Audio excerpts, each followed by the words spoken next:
प्रिय दोस्तों, हमारे वीडियो में आप सबका स्वागत है।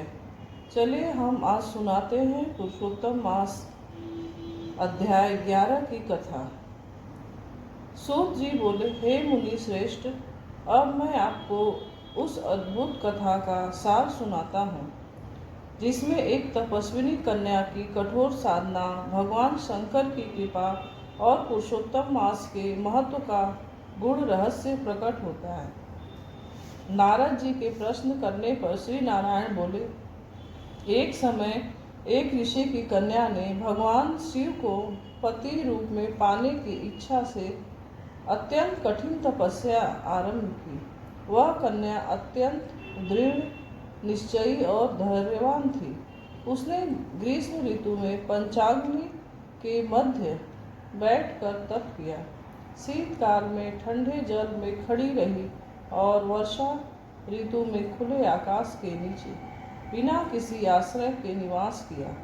इस प्रकार उसने हजारों वर्षों तक तप करते हुए अपने शरीर को क्षीण कर लिया, परंतु उसकी भक्ति और संकल्प अडिग रहे। उसकी ऐसी कठोर तपस्या को देखकर देवराज इंद्र भी चिंतित हो उठे, किंतु वह कन्या अपने लक्ष्य से तनिक भी विचलित नहीं हुई।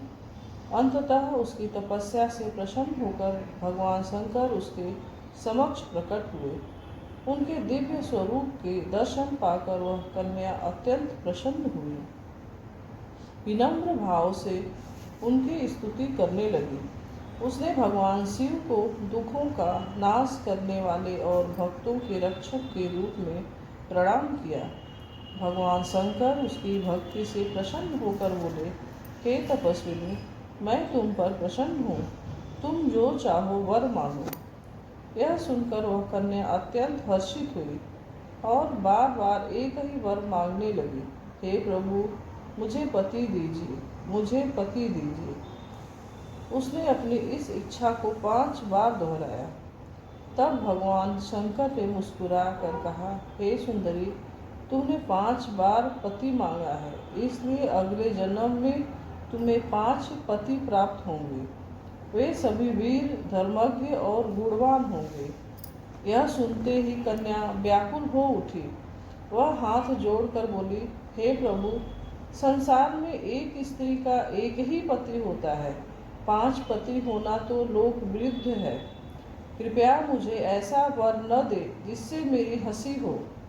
तब भगवान शंकर गंभीर होकर बोले, हे बाले, यह सब तुम्हारे पूर्व कर्मों का फल है। तुमने पूर्व जन्म में महर्षि दुर्वासा का अपमान किया और पुरुषोत्तम मास का अनादर किया। उसी के कारण तुम्हें यह फल प्राप्त होगा। इस जन्म में तुम्हें पति सुख नहीं मिलेगा, पर अगले जन्म में तुम बिना योनि के उत्पन्न होकर 5 पतियों का सुख भोगोगी और अंत में परम पद को प्राप्त करोगी। शिव जी ने आगे कहा, पुरुषोत्तम मास अत्यंत पवित्र और कल्याणकारी है। जो इसकी श्रद्धा से पालन करता है वह सुख, समृद्धि और मोक्ष को प्राप्त करता है, परंतु जो इसका अपमान करता है उसे विपरीत फल भोगना पड़ता है। ऐसा कहकर भगवान शंकर वहाँ से अंतर ध्यान हो गए। उनके चले जाने पर वह कन्या अत्यंत दुखी और चिंतित हो गई, मानो कोई मृगी अपने समूह से बिछुड़ गई हो। सूत जी बोले, हे मुनियों, इस प्रकार यह कथा हमें शिक्षा देती है कि भक्ति और तपस्या का फल अवश्य मिलता है, किंतु धर्म के नियमों और पुरुषोत्तम मास के महत्व को समझकर उसका पालन करना भी अत्यंत आवश्यक है।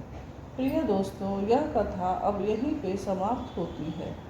यह कथा आपको पसंद आती है तो लाइक, कमेंट करिए, वीडियो को चैनल को सब्सक्राइब करिए, शेयर करिए। जय श्री विष्णु हरि।